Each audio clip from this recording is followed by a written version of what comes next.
Hey team, welcome back to Spec.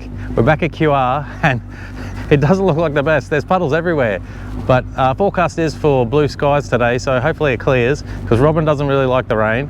Last time we had our here was at King of QR and we had heaps of fun, but it didn't come without its issues. So between now and then, I've made some changes, but probably nothing to actually solve the root cause of my problem. But I'll tell you about that later. Come on, let's get into it.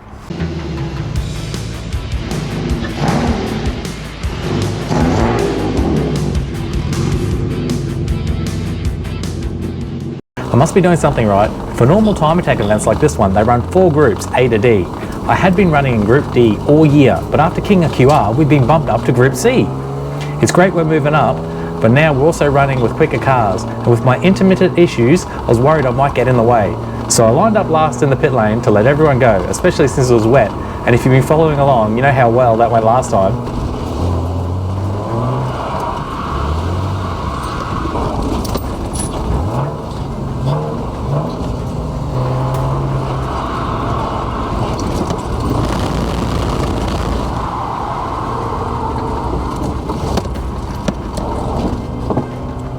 I had some theories about what could have been going along with my spluttering issue.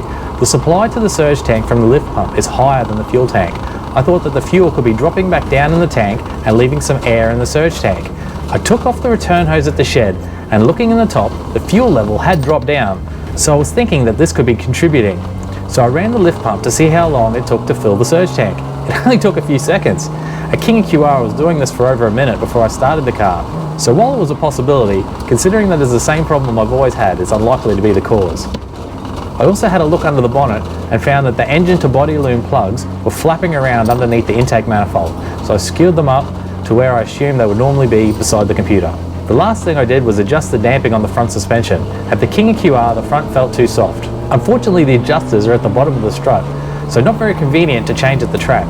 So I adjusted them up to almost fully hard. Since the wheels were off, I swapped them left to right, but for some reason I didn't swap the rears, a decision I'd regret a bit later. For the first session, we were running the sprint layout. On lap 1, I was taking it super easy, and with the assistance of the lock diff, Robin wanted to spin out. Actually, I was too cautious this entire session. I ended up losing my last lap because I got lapped on the main straight.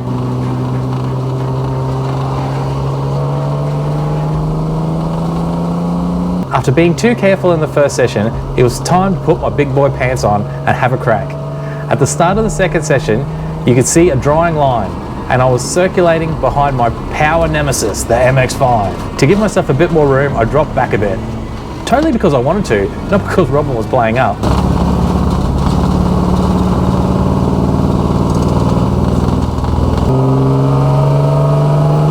By the end of the session, we had caught back up and gone through for the pass.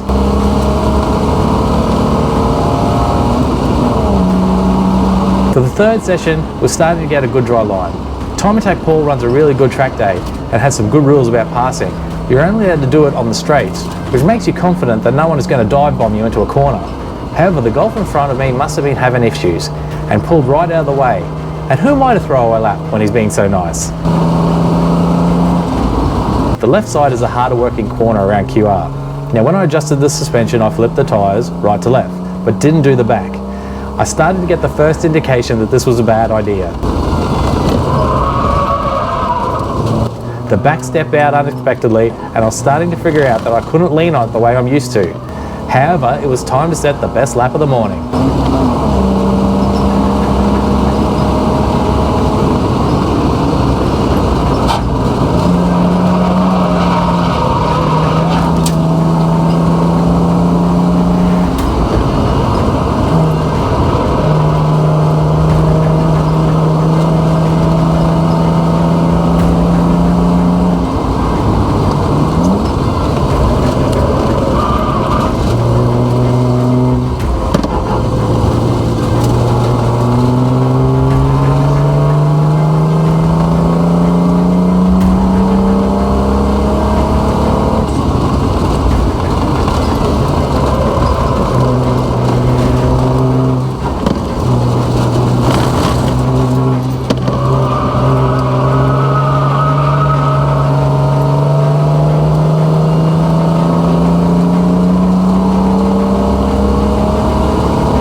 wasn't a PB, but it was only half a second slower, and considering that the conditions in the tyre are not as good as when I set my PB, I'm pretty happy with that.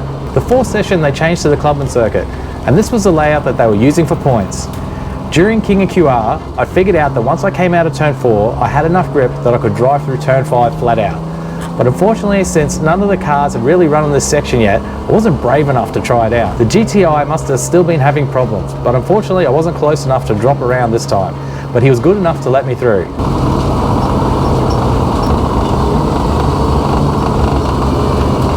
In the distance, I could start to see the Lotus. Call me stupid, but I really like overtaking really nice cars, and it was starting to get close enough that I thought it was a possibility. So I started leaning on the rear left, like I shouldn't, and it definitely was telling me it didn't want to play. As we came into turn 5, I gave it an exploratory no lift.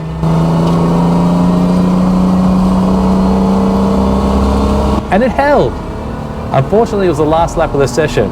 Maybe with one more, we might have got there. Well, not on purpose, in the 5th session, we found ourselves behind the Lotus again. This time, we started much closer and was closing fast. He was definitely braking hard because you could see his emergency lights flashing.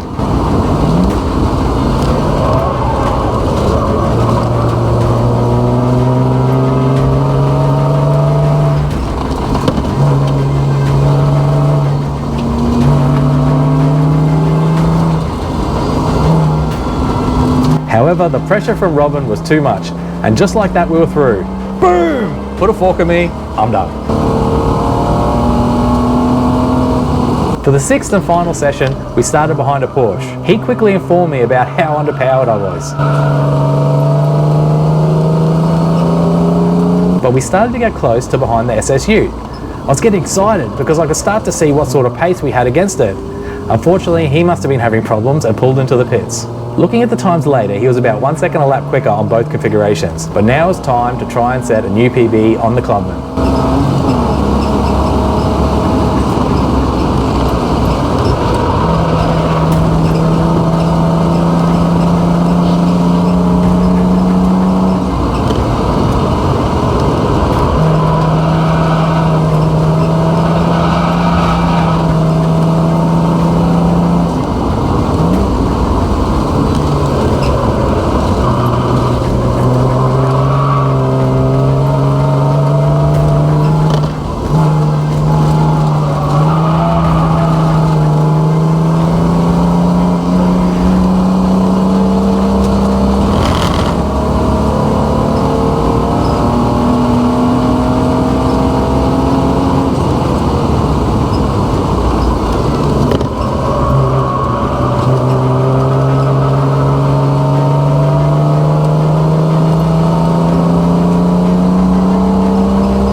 Good, but I think I can go better. Now I've synced up the video with the previous lap.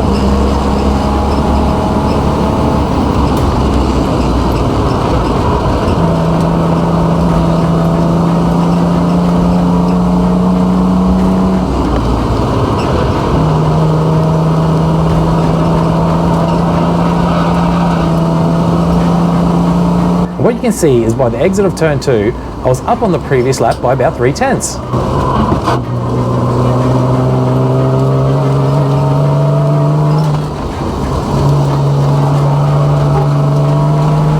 I turned into turn 5 a bit early and bumped the ripple strip, which sent me right to the outside of the track. But I was still up by 2/10, but I didn't quite get it back on the track and it spat me out the other way into the grass. Ah well, you can't win them all. So that previous lap was a 105.48, only 0.08 off my PB. With the tyre and track the way they were, I'm really happy with that. Shows that the suspension changes in the front are working. But better than that, we ended up being fastest in our class for the day. P1 baby, that's right. Robin is now a time attack round winning chassis. Woohoo! To be honest, we mostly got there because you remember the Golf GTI that was having issues? He's normally the fast guy in the class. But you need to take the opportunities when they're presented, and I'm proud as punch. Now there's only one round left for the season. I'm thinking it's time to take a big swing and see if we can pull off another win. If you want to see how she goes next, don't forget to like and subscribe, and until next time, remember, there's more to going fast than going fast. Catch you later.